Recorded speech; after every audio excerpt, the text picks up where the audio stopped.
After watching this video, you're going to realize why you need to stop waiting to create annual financial goal and start creating 90 days financial goal. All right, so hi guys, I am your money friend Fadekemi. So why 90 days? Why bother with 90 days? Here's the thing. I know that a lot of us have created, we have this vision board, we have this plan. A lot of us have even written it down like, I want to make 10 times my income in 2025. A lot of us have created goals, but the thing is that why it looks as if your goals don't get achieved every year on year, you keep creating financial goals, and it looks like, I had a plan to get promoted last year, but nothing happened. It is because you are doing it the wrong way, right? Here's the first thing to know. Why 90 days? Why am I advocating for 90 days? First of all, there is a research that says that there are about 66 days. It takes about 66 days to build a new habit. So when you target 90 days, there's a way that it sort of tricks your mind into believing that now that I've grown a new habit, a new plan, like for example, maybe you had a habit to, I want to save every day for the next 90 days. I'm going to save 1,000 naira every day. By the day 66, you would have built the habit that by day 90 it will look like nothing. Number two is that it helps you to be able to break down your goals. Research actually has it that people who break down goals, actually that's the whole idea of having smart goals, bringing it down into everyday habits, every month habits. You have this big goal. I want to become a conglomerate by 2029. What are you doing today to become that conglomerate in 2029? It is by breaking down those goals. Nobody just arrives at wherever they go, whether it's even spiritual goal, career goals, YouTube goal. Nobody just arrives at that goal. You have to break it down into systems, into habits, into daily activities, into actually monthly, so breaking down your goals into 90 days, which is like every quarter, it helps you to be able to, have an overview of your goals and be able to achieve those goals because you've broken them down into smaller goals. Another reason why 90-day goals actually work is that it sort of like prevents procrastination. So if you're used to saying, maybe you said, this year I'll go to the gym. That's what you just said. But if you break it down and say from January to March, which is 90 days, that's first quarter, it may be like 91 days, but like average, we're just calling it 90 days. I'm going to ensure that I drink water every day and I, go to the gym every day and I lose 5 kg. You are able to monitor that thing because it looks small. So you're tricking your mind into believing that, it sort of just reduces procrastination because you are tricking your mind into believing that, this thing is achievable, it's small. Also, there's a way that it sort of places an urgency on you. You're like, I have 3 months to go. I have 2 months. So for example, if you have created a 90 days from January to March now, you're already thinking, I have 2 months to go. I have to achieve this. For example, this is something that I started doing this year. So I said for the next 90 days, there's this one big goal I want to achieve. There's this I want to achieve. There's that I want to achieve. And I wrote it down. So now I have it in my mind that before March, I must do this thing. Before March, I must do this thing. That's it. So there's this urgency it creates. It has a way of reducing procrastination. It has a way of making your goals look smaller. And it has a way of breaking it down so that by the time you get to the end of the year, you realize, even if you don't achieve it completely, you are able to, you find yourself on the journey of achieving that thing. The best part of even having a 90-day financial plan, a financial goal, is the fact that you can actually keep reevaluating. So every quarter, by the end of March, you go back and say, did I achieve this? Did I achieve this? You reevaluate. Also, it has a way of being, it's flexible. Having a 90-day plan helps you to be flexible to changing situations. It helps you to be adaptable. That's the right word. It helps you to be adaptable to changing situations in the economy, in the world, or whatever. I will enjoin you, if you have not been creating goals before, start doing that now. For those of you that don't create goals at all, it's even worse because research actually has it that those who write down their goals, who have goals, apart from those who mentally create goals, writing it down and then those who now break it down into different systems, they are able to achieve their goals much more than people who do not do that. So if you don't even create goals at all, you are wrong. But if you have been creating it and you've just been looking at just the big goal, no, look at how to break it down into the small goals. Based on that, now we step into the next phase of this conversation, which is that when creating this goal, you don't create goals based on what other people can achieve. You create goals within your own power. And this is the mistake I find a lot of people do. And I remember that when I had a conversation with some of my mentees, that's what I told them. I said, when you want to create a goal, don't create a goal and say, I want to 10 times my income. That is not a goal. That's just a wish. You just, okay, I'm just praying to God. But that's not going to get you where you're going to. If you want to 10 times your income, what will it take to 10 times your income? What is your income now? What are the mediums that you want to use to 10 times that income? So the best thing is to say, you can't say, I want to get promoted at work to 10 times my income, because that's not within your power. What is within your power is to say, I want to create an online course that would get me $1,000 this month or $1,000 this quarter. Based on that, how many people do I know that I can averagely reach? Maybe I have 1 million YouTube subscribers or 1 million followers. Okay, so if I break that down, I can expect at least 10%. That's worst come to worst, I'll have 10% turnout rates, right? So based on that, I'll expect at least 100,000 people to buy, or even at least 5,000 people to buy my products that I'm selling. So based on that, how much will I charge? So you can either go the price range, which is that, okay, I'm going to charge people $1,000 and that's it, I must make $5 million. Or you're going to say, okay, I want to reach more people, so I'll make it $100 course so that I can reach at least 10,000 people. Different strategies, but those are strategies of financial growth. You can't just sit down and say, I want to make 10 times the amount. How? I want to create an online course. Better. I want to have 10 times my income. Wrong.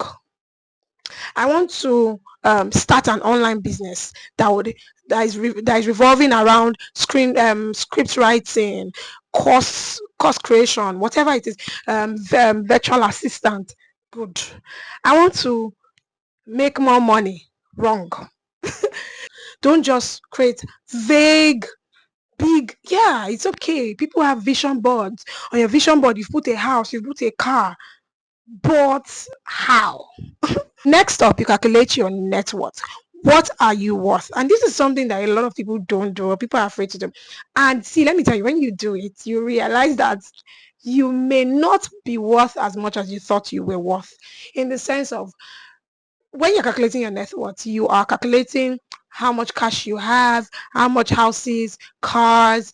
You may just think that, oh, I have money now because you have money in your bank, but that may be all that you have.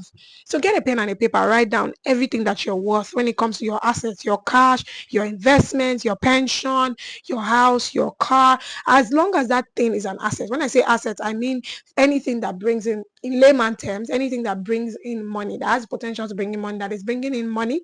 Anything that is taking money from you is your liability. That's the easiest way I can, describe an asset and a liability. So you can't say that my net worth is my salary. I earn 1 million, so that's my net worth. That's not your net worth, because at the end of the day, when you make 1 million, you spend like 700,000.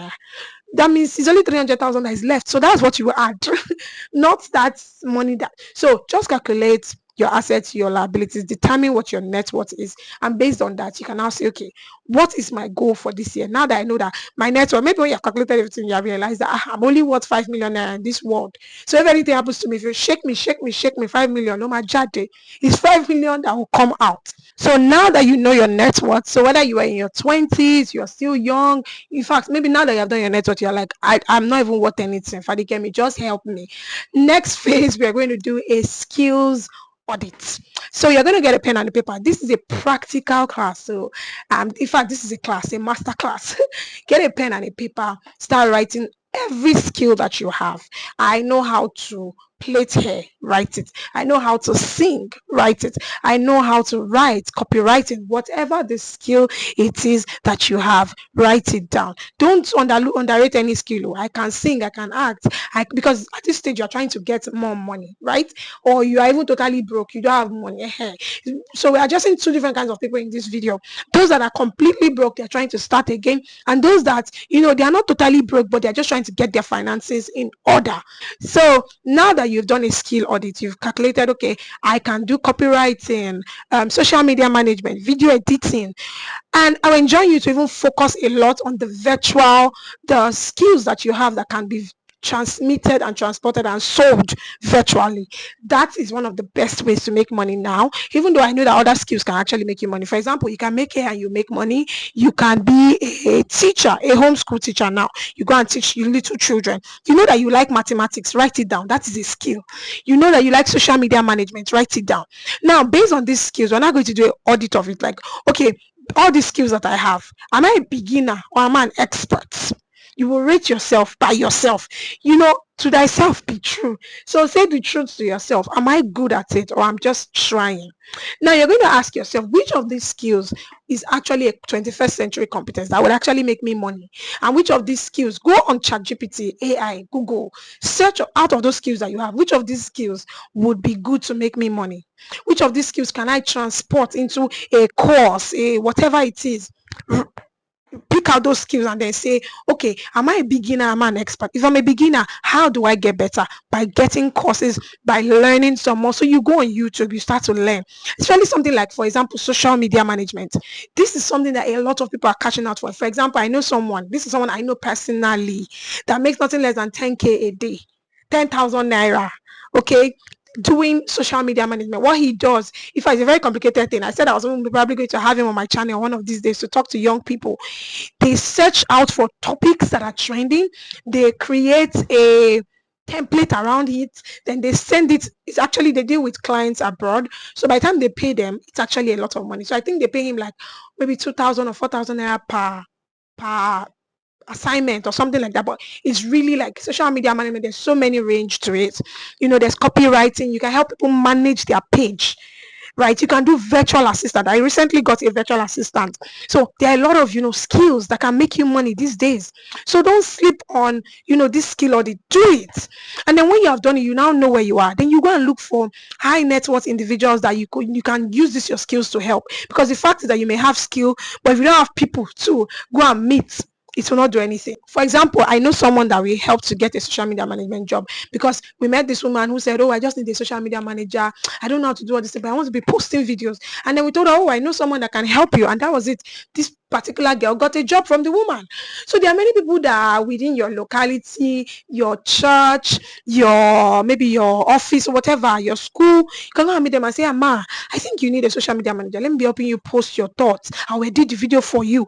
They would be glad.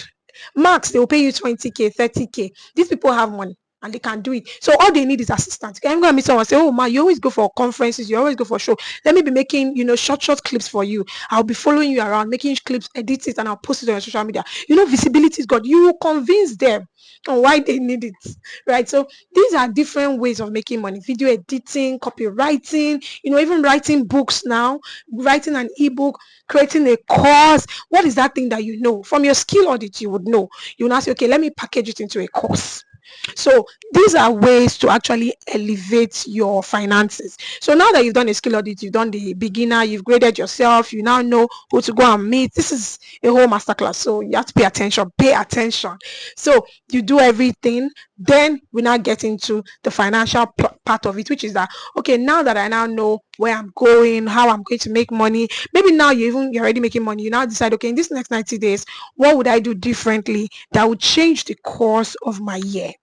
Then you can now get into, okay, if I'm going to make, maybe now you've gotten someone or whatever, if I'm going to make 10 million naira this month, how can I create a budget around it? Usually people advise, I know that, see, everybody and their own peculiar situation. For example, if you have a child that you're sending to school, everybody is peculiar, but basically what we advise, what is generally acceptable is 50, 30, 20, which is 50% of needs, 30% of wants, and 20% savings. So just walk around it, but at the end of the day, just have something that you're saving. That's my own. Save something. And I advise minimum 10%.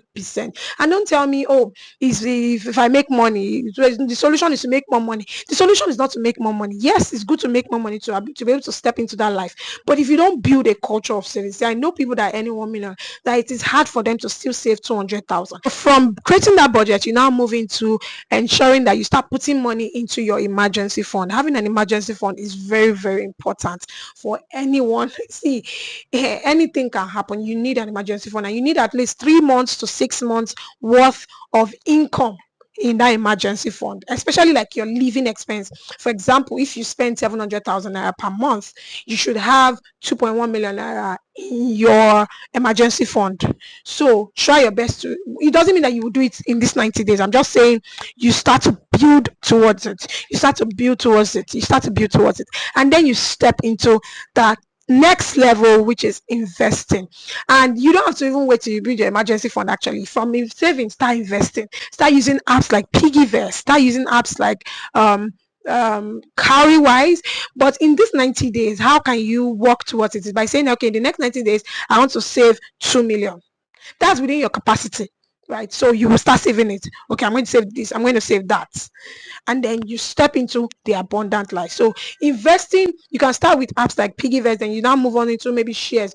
Categorize the investment. I'm going to probably do another video. I think I've done a video about it. Actually, check my channel on investing, you know what to know before you invest. There's low, there's medium, there's high. So just walk around that. So all of these can be achieved in 90 days if you pay proper attention and you break down your goals. But primarily, I would just say that have just about 2 to 3 goals in every quarter. It helps you to be laser focused and to just pay attention to that goal and to achieve it. And it just helps you to be easy on your mind, you know, that because when you know that you have so many goals, it can kind of mess with you.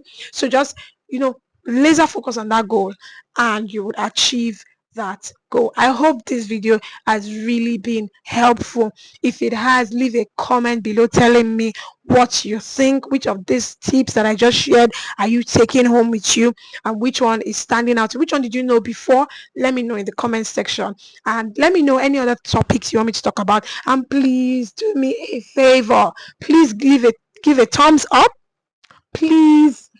Please do me a favor. Can you please leave a thumbs up, leave a comment? These two things are very, very important. And also share this video, share it to your social media platforms and say, this video from Fadekemi really blessed me. You can follow me on all social media platforms at Fadeke with an underscore, and I'll see you in my next video.